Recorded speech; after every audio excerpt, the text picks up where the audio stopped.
Palakpak para sa Panginoon. Amen. Pasasalamat sa mga moms po natin. Ako po ang aking mom has gone to be with the Lord at siya po ay nilibing sa Coronadal, sa Marbel po, sa South Cotabato. So sabi ko sa kuya ko na bumili ng halaman at bulaklak to remember our mom. Thank you, moms, for your faithfulness pag-serve kay God. And we will not be where we are today if not for our mom. One of those is because of our moms. Hindi lang mga biological moms, but especially mga spiritual moms as well. So let's look to the Lord in prayer po as we prepare our hearts to the Lord. I have a special message. I pray na itong message po na ito will bring light sa mga buhay natin. I think ang mga moms po are parang there's an expectation from them or for them, and it makes being a mom really difficult, if not impossible. So let's pray that God will speak to us today. At yung word po niya will bring freedom sa mga moms, no? Magbigay kalayaan because I'm going to show you how you can rest. Ano, na kahit mom ka, kahit lola ka, na you can rest in Him. So Panginoon, I thank you for the opportunity to open the word today. Lord, salamat po na ang mga salita mo ay kakaiba talaga. Lord, ang aming lipunan, ang aming mundo, meron pong mga expectations of moms. At Lord, some of these expectations are good, are true, but some are not true. Pero Lord, ang word mo today, I pray na it will truly bring encouragement, it will bring freedom, to bring life to every one of us. Salamat, Panginoon. Would you bless this church family today as we look to you in Jesus' name. Amen. Ang message po today is called Good News for Moms. And if you see the picture, wow, I think that's a picture of a lot of moms today, no? Parang ang most men, kami pong mga men, parang if we are doing one thing, yun lang aming ginagawa. Parang we're not capable of multitasking, ano? A lot of moms talagang, wow, can you imagine that, no? Nagluluto, nag-aalaga ng baby, sobra naman yan, no? Nag-aalaga ng baby, tapos nagbabasa pa siya, tapos tumatawag pa siya, tapos naglilinis pa. Tapos I don't know, bola ba yun? Parang nilalaro niya yung baby. But that's the expectations of a lot of moms today. That's why on Mother's Day, a lot of moms, they want to say, oh, wala akong gagawin ngayon kasi Mother's Day. Pero kahit sabihin nilang, wala akong gagawin ngayon, may gagawin pa rin yan, ano? Kasi ang mga moms po ay kakaiba talaga. The Lord blessed you.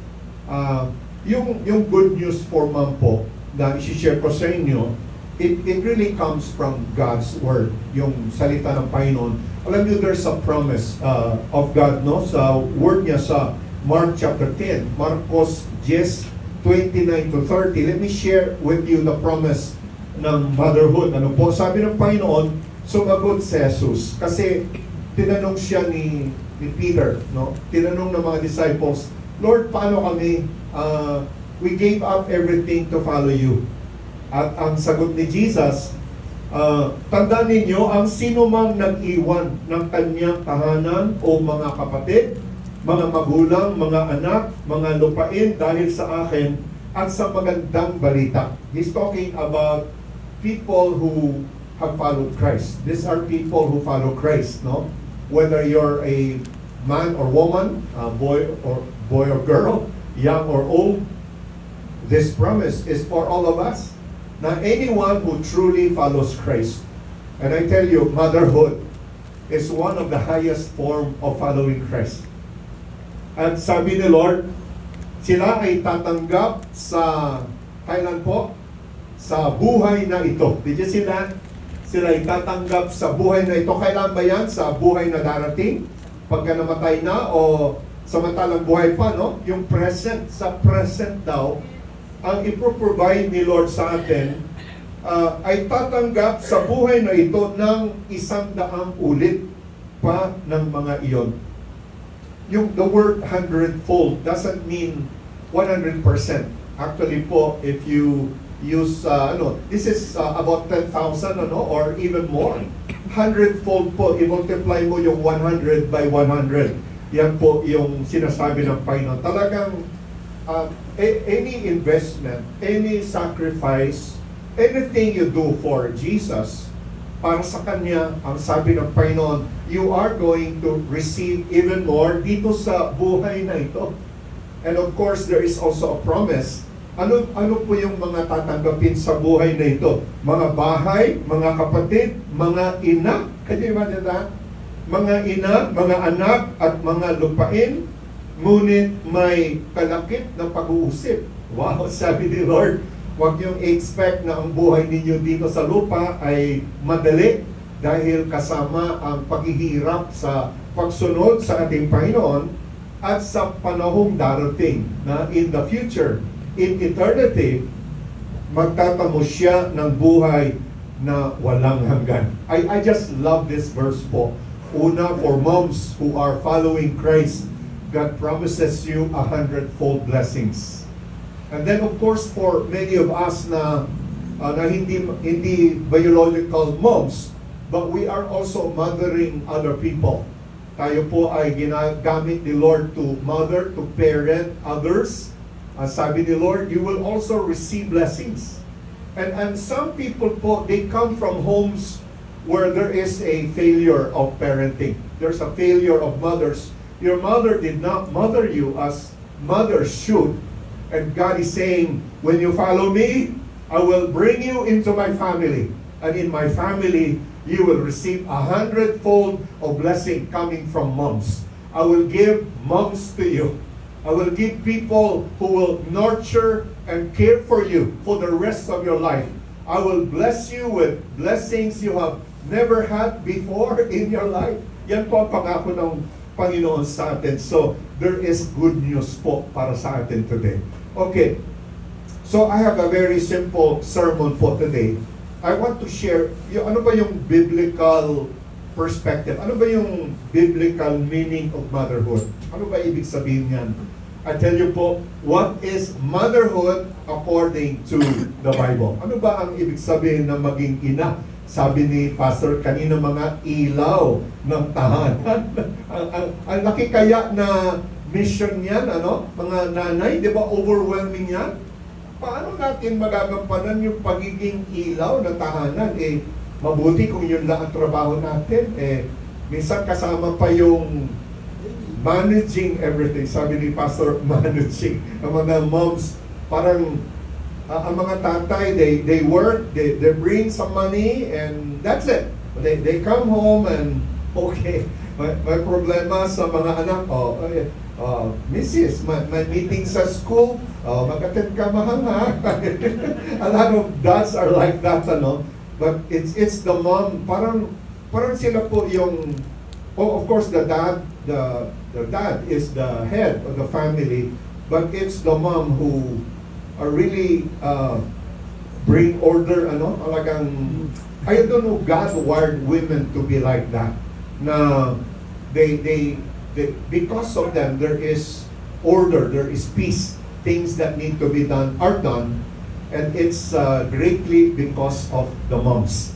So, ano po ba ang motherhood according to the Bible? I don't know what you are thinking, but let me share with you today. Alam niyo ba, sa scripture po, mothers, ito po yung pinaka-main function of motherhood. God is saying, I'm going to reveal myself to the world. And I'm going to use mothers to reveal who I am.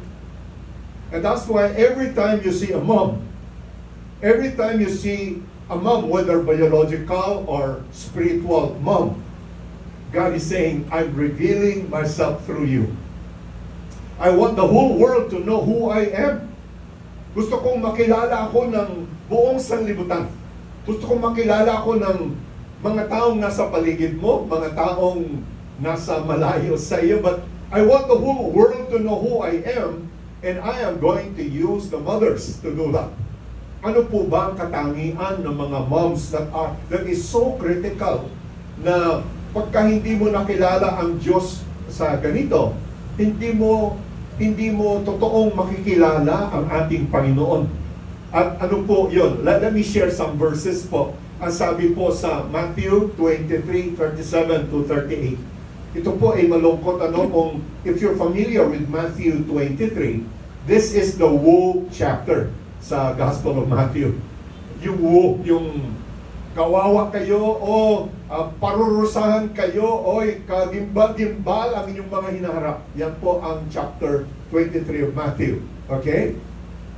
Pero pagdating sa may dulo-dulo, ito po, si Jesus sabi niya, Jerusalem, Jerusalem, Jerusalem, Jerusalem, pinapatay mo ang mga propeta at binabato ang mga isinugo sa iyo.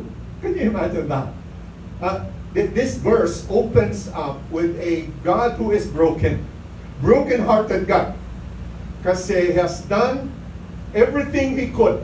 Ang dami na niyang ginagawa para ibalik ang mga anak niya, ang Jerusalem. Ilang ulit kong sinikap na kupin ang inyong mga anak. Do you see that? Do you see the heartbroken God? And yet, sa susunod na verse, kung paano, ano daw? Tinitipon ng isang inahin. Hindi rooster, hindi, ano ba yung Tagalog doon sa rooster? Tandang, hindi tandang, kundi inahin. Are you surprised when God wanted to reveal something about Himself? He doesn't use yung tandang. But sabi niya, ako ay katulad ng isang inahing ang kanyang mga sisiw sa ilalim ng kanyang mga pakpak. So balik, ano daw ang response ng kanyang mga anak? Ayaw ninyo. Ayaw ninyo. So does the mother give up? Does the mother give up? Is the mother hurting? Is Jesus hurting? Yes. He's very hurt. He's very concerned. Talagang punong-puno ng bigat ang kanyang puso. He wants them. He wants to protect them. He wants to secure them. He wants to save them. And yet, Jerusalem refuses to come to God. Sabi niya, kaya ang inyong templo ay iiwan na lubusang pinabayaan. Punishment, there is a consequence for rejecting the nurturing love of God. But look at the final verse po. Look at the final verse. Nakita niyo yung tandang dyan? Yung tandang ginagamit sa pagsabong, ha? Pagsabong, yung tandang po, meron siyang weapon sa kanyang paa. At yung weapon po na yon ay pagkasiga ka, papatayin kita. Pagka ayaw mo, parurusahan na kita. Parang yung fathers are intended for that. And yet, God says, I'm like a mother. I'm like a mother trying to bring my people to myself. My people who keep refusing the offer. But sabi ni Lord, but I am not giving up. In this instance po, chapter 23, alam natin chapter 24, yun yung, the Lord would teach us about yung signs of the end times. Of course, chapter 26 is about the crucifixion. Because Jesus is going to say, I'm going to gather you again. But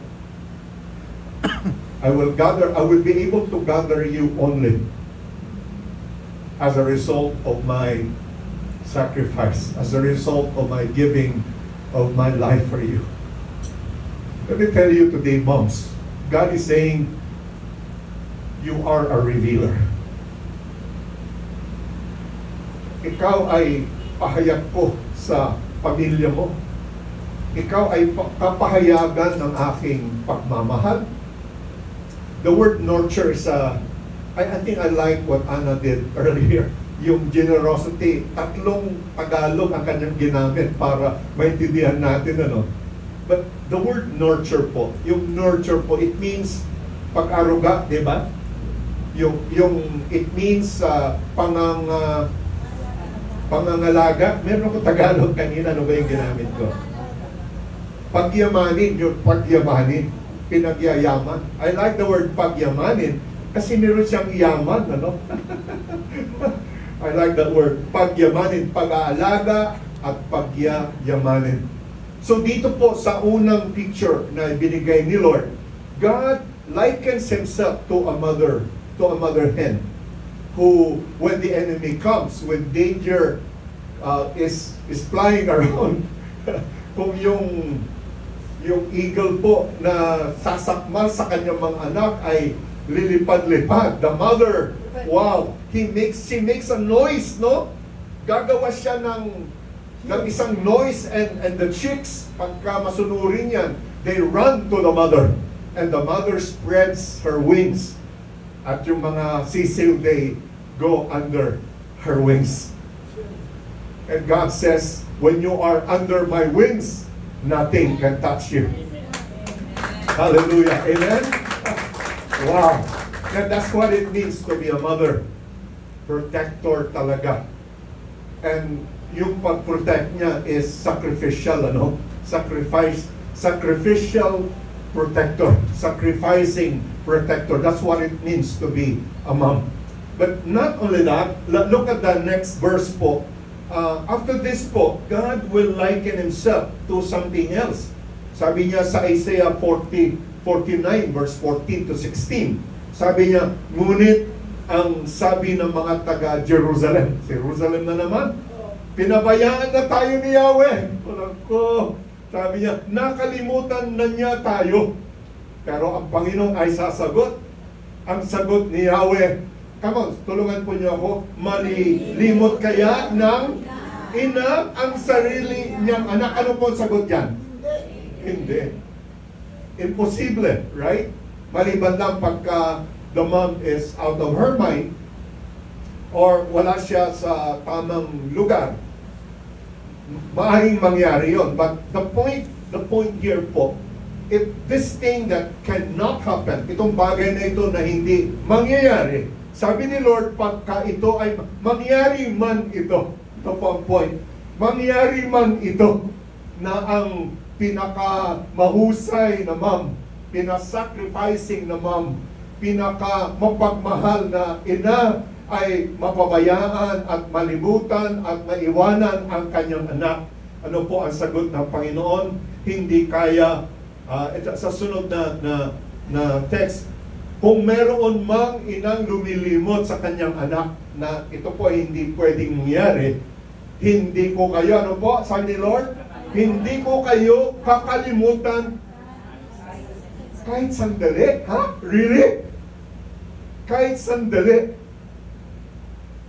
Kahit ayaw nyo, kahit sinasaktan nyo ang puso ko, kahit nag-rebelde kayo sa akin, kahit nilalayuan nyo ako, sabi ni Lord, makalimot man yung napakabuting ina.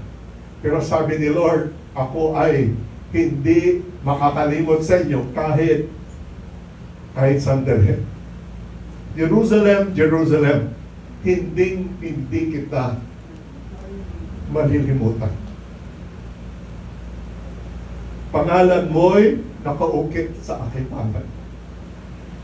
Tingnan nga natin yung mga palad natin. Nakikita mo ba yung pangalan mo dyan? Pangalan ng Panginoon. Pangalan mo. Pangalan ng mga anak ng Diyos. Nakaukit daw sa kanyang palad. And again, God is telling our church, this family today, God is saying, I'm going to win the world by revealing who I am to them by using moms. Motherhood is a revelation of God's nurturing, caring, sacrificing, loving, compassionate nature. Amen. The best place to learn about God is not in Sunday school. Sunday school is good, but when there is a godly mom in the home, when there is a mom who has been moved and touched by God, that home will not miss a testimony of God, because God says, I have assigned someone in this house to be a mirror of my heart. I have appointed my servants in this family, in this community, in this neighborhood. I've assigned them to be a revealer of my caring and loving and nurturing heart. And God is referring to mothers. Ano po ba ang ginagawa ng mga mothers? Well, sa sunod na verse po, let's look at this. Unang Tesalonica, alam po ninyo, ang nagsulat dito, lalaki. Lalaki si Apostle Paul po. Sabi ni Apostle Paul, hindi kami nagangad ng papuri ninyo o ninuman kahit bilang mga apostol ni Kristo ay may karapatan kaming humingi ng anuman mula sa inyo. Sa halip ay naging magiliw kami sa inyo. The word magiliw actually is the word we've been tender. We've been mapagkalinga pa rin, parang tender. Hindi siya rough, hindi siya brusko, tender. Sabi ni Paul, we're related to you in the most tenderest way. Tender. Parang nag-alaga ng sanggol. Ano po? Tulad ng inang mapagkalinga sa kanyang mga anak. Actually, yung word mapagkalinga, yung ina po dito refers to a wet nurse. Isang mom na nagpapakain sa kanyang anak. Pinapa-breastfeed po niya yung kanyang anak. Can you imagine that God uses the picture of a breastfeeding mother to reveal to us the glory of God? Every time you see a mom, whether they're young or old, remember, God has set these moms to remind us about how tender, how loving, how sacrificing they are to us. But the next verse po, what does that mean? Dahil sa laki ng aming pagmamahal sa inyo, hindi lamang kami handang ibahagi sa inyo ang magandang balita, but ano pa po ang handang nilang gawin? Kundi maging ang aming buhay. That's what a mom is. You know, when I remember my wife, yung wife ko po si Emma, kakainin na niya. Pagka nagustuhan ng mga anak yung kanyang kakainin, isusubo niya, naku, ibibigay pa niya sa mga anak. My mom, when she lived with us, you know, I wanted her to, you know, see us work all her life. And yet, when she was with us, wala siyang inaalala kundi iba kong mga kapatid. Sabi ko, Mom, you are here. I want to help you. I want to bless you. I want you to live comfortable in a comfortable life. But she's thinking of my other siblings na hindi ganong kaayos at kaganda ang mga buhay nila. Ganyan ang mom, no? Comfort is not their priority. Service, love, sacrifice, that's their vocab. That's who they are. And that's why God says, I want the world to know that I love them. And I'm using the picture of moms to do that. Amen? I think I have one more verse eh. Ito po, so, hindi po verse but a statement. This comes from Tyler Holly. At napakaganda po ang sinasabi dito ni Tyler, ano? Ito po yung kabuuan yung sinasabi ko po. Motherhood reflects the nurturing nature of God. Ang motherhood po, pinapakita nito yung nurturing, yung mapag-aruga, mapagkalinga, mapag-alaga, mapag-caring, talaga compassionate na nature ng Panginoon. When a woman bears a child, She nurses him and cares for him as his or her source of life outside the womb. Nung nasa loob pa ng sinapupunan, the baby lives by the mom. At pagka pinanganak na siya, wow, even after she gives birth to the kid, the mom continues to nurse, care, and be the source of life outside the womb. When a person is born from above, God does not leave the Christian to themselves, but cares for them and nurtures them as a mother. And He does this through the church. Ginagawa ito ng Panginoon sa pamamagitan ng Kanyang katawan.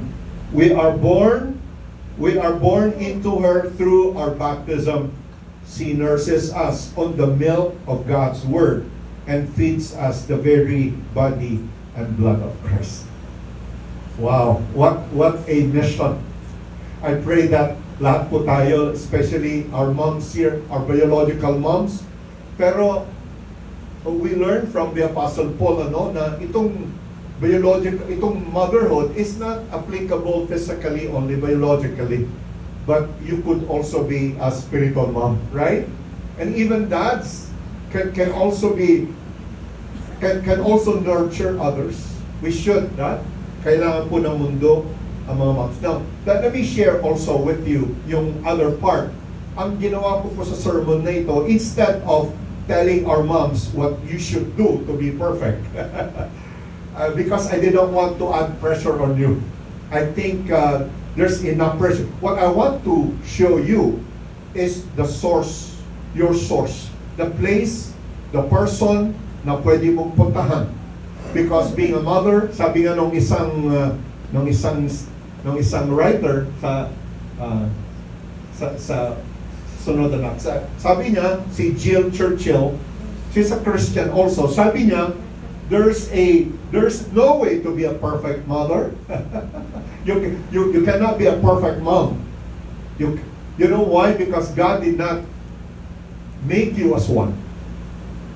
But sabi niya, and a million ways to be a good one. Now, I'm not sure about the second line. I tend not to agree with it. But really, you cannot be perfect. That's why you need help. And I'm going to share with you that God offers help to our moms today. God is telling to our moms, I know the burdens that you carry. I know the challenges of your life. I know you more than you know yourself. And I want you to come and rest in me. The good news for mom today is there is rest. You could have rest in the Lord. And how could you have rest in the Lord? Let me share yung 3 characteristics of God. Because when you look at God, and when you don't look at yourself, but when you look at God to empower you, then you could truly become even better and even more effective as a mom. No? Instead of parang accepting what everyone expects of you to be perfect, but now you look at God who is the perfect one. And when you do that, talagang you will receive the help that you need. So first one po, yung God is omniscient. Omniscient. The word omni means all, and of course the "scient" here refers to knowing. No, God knows everything. Ang mga moms, talagang if you're a mother today, talagang parang mahirap, no, because you don't know so many things about your children. You talk to them, yes, they tell you, but they don't tell you everything. And of course, they are learning new stuff from school, and now they come and they ask you a question and you don't know the answer to that. And they think, oh, si mom, she doesn't know anything. And that's why a lot of moms, no, they do not know. Limitado ang ating kaalaman, pero God knows everything. Ano po ang, sabi po sa Matthew 10:29 to 30, ito po, one of my favorite verses. Sabi niya, hindi ba ipinagbibili sa halaga ng isang salaping tanso ang 2 maya? Sparrow daw. Gayunman, kahit isa sa kanila hindi nahuhulog sa lupa Kung hindi kalooban ng inyong Ama, kanya nga dyan, the caring and the knowing of God. He cares, He knows, even the most ordinary creature. Yung maya na hindi binibigyan ng pansin, sabi ni Lord, I know, I watch over them. And then of course, at kayo, maging ang ano po? Ano sabi ng Lord? Ano pong alam ni Lord? Ang bilang ng mga buhok natin. Ang bilang ng mga buhok natin. I think what God is saying is that He knows. I think for our moms today, let me tell you, God knows everything. He knows your thoughts, yung mga iniisip ninyo, iniisip natin. He knows your fears, your concerns for the family. Ang hamon sa mga nanay minsan pati yung tatay ng mga anak niya parang bata din. Diba? Kaya naman has to stand up Kasi some men are like that. No, hindi ko pinapaya ang mga men, but I'm just calling you out to be the man that God has called you to be. Amen? Amen. Alam ni Lord yung mga true selves natin, ang totoo nating pagkatao.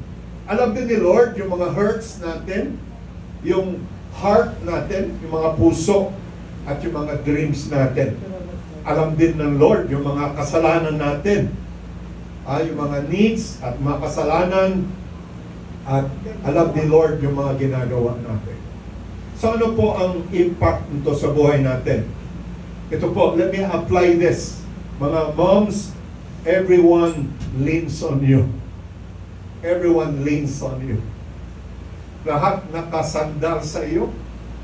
Kami po ni Dan, my son, wala si Emma for over a month now, and I think my son is okay, but me it's very difficult because I trust in my Emma for so many things, and now I have to do a lot of things. No, moms, everyone leans on you, and that is an impossible job. Can you imagine the whole family depending on you? That's not possible. It's impossible. It puts a lot of pressure on you.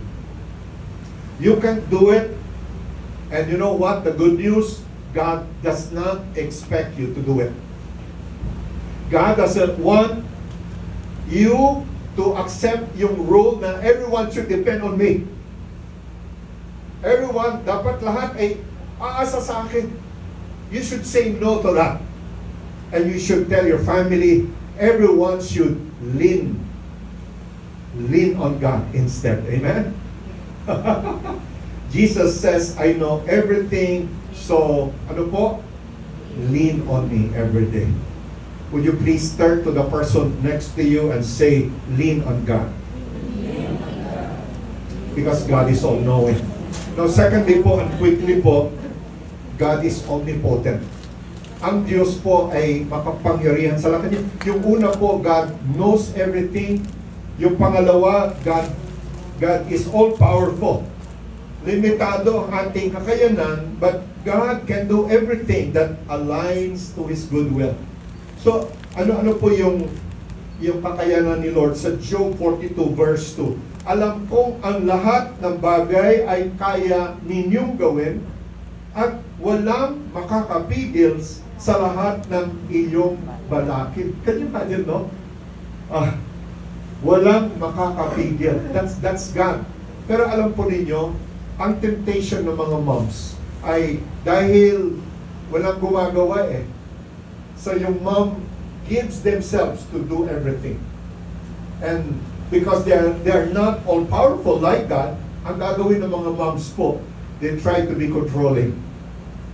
And when you start to control everyone, wow, you're playing God, and that's a very dangerous place. And that's why a lot of moms, they become an enemy of the children.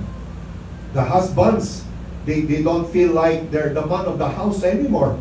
But the woman is just doing what she knows she should do to keep the family together. Diba? Yung Kasi po, that's what they think their role. Pero let me show you po kung ano yung kakayanan ni God. God has power and control over everything in heaven, on earth, and even under the earth. There is a verse there. Sadly, I did not put the verse. But Colossians chapter 1 verse, I think 16 to 17. Can you show the next slide, Anak? Because I want them to see, for by Him all things were created in heaven and on earth, visible and invisible, whether thrones or dominions or rulers or authorities, all things were made by Him, were created through Him and for Him. Please notice those prepositions. Ano po? Everything was made through Him and for Him. And then the final sentence, this is powerful po. And the He po is Jesus Christ. And Jesus Christ is before all things. And in Jesus, ano po? All things hold together. Mga moms, the thing that you want to do is a role only God could do. Yung controlling because we want peace and order in the home is good, but it could be that the enemy could use that to destroy relationships. It causes rebellion from among the kids sometimes, you know. So ang word po ni Lord sa atin dito is would you go back to yung dalawang slide na through Him, 2 slides. Ayan lang po. Yeah. There is no need for the mom. You should rest in Him. You should depend on Him. You should not be terrified. Kung hindi ko gagawin, paano na? Of course, gagawin mo pa rin. But you have to do it under the guidance, under the wisdom, and under the direction ng ating Panginoon. If you do it on your own, if you do it in the flesh, if you try to play God, wow, you will destroy everything. So, yan po. So, ano po yung, let's go back sa, God has power and control over everything, and then He has power also to provide for our needs. I tell you, I love this. God, we should not live worrying about our needs because the Lord promised to provide for them all. And then of course, God promised to care for and raise our children and family well. Amen. Alam niyo sa Hebrews 11:23, ito dapat yung sermon ko today. I was preparing Exodus chapter 2 at saka Hebrews 11 until I think yesterday the Lord says, you know, something else. You preach something else. Because kasi I'm going to tell you, ito dapat gagawin ng mga mothers. But today, hindi po. I'm not telling you what to do. I'm telling you where to go. That there is a source for you. That you can rest in Him. You can lean on Him. You can depend on Him. You still have to do what you should do, but now it's in a different way. You now depend and lean on the Lord. And finally po, let's talk about the final part. And that is that God is omnipresent. I think all moms, if they have a way, gusto nila mahati, gusto nila kasama yung mga anak nila, kasama yung apo nila, kasama yung asawa nila, kasama yung sa trabaho nila. Kung maaari lang, no, na sila ay nasa lahat ng dako because they know that they are needed. Kailangan sila. And that puts a lot of pressure on moms. But I have great news for you. There is someone who is capable of being present with your children all the time, even closer than you, and even better than your presence. And that one is God Himself. God is telling us today, lean on me, depend on me, live in me, and you know, be present in me. Limitado ang ating presensya, pero God is always everywhere. Matthew 28:19, turuan ninyo silang sumunod sa lahat ng iniutos ko sa inyo. Tandaan ninyo, ako'y laging kasama niyo. Gusto niyo ba yan? Gusto niyo ba yan? Gusto niyo kasama ninyo ang Panginoon palagi? Gusto niyo kasama ng Panginoon ang ating pamilya palagi? Yes, yes. Pero ikaw hindi ka pwedeng kasama nila palagi, ano? Pero someone could be with them. And God is telling us today, do you know that?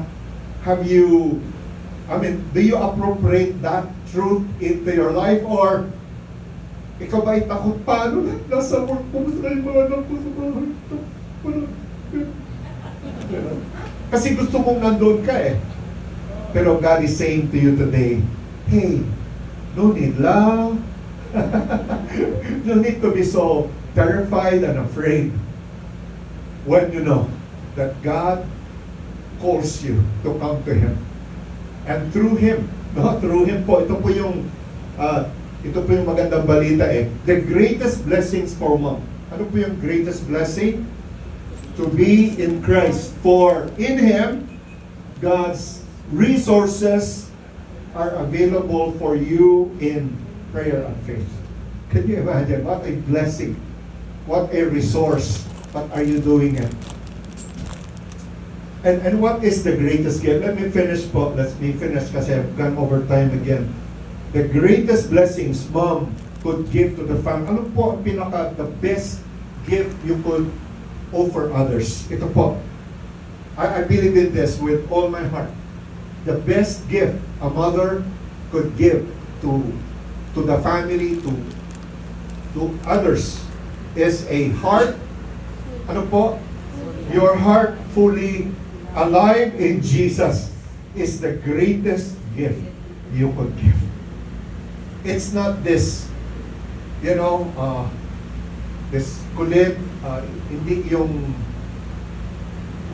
hindi yung paraan ng mga moms na talagang kukunin kanila sa bibig, kukunin kanila sa tsinelas, lumilipad ng mga tsinelas, o kaya kukunin kanila sa pamamagitan ng withdrawal from you, o kaya isnabing ka na niya.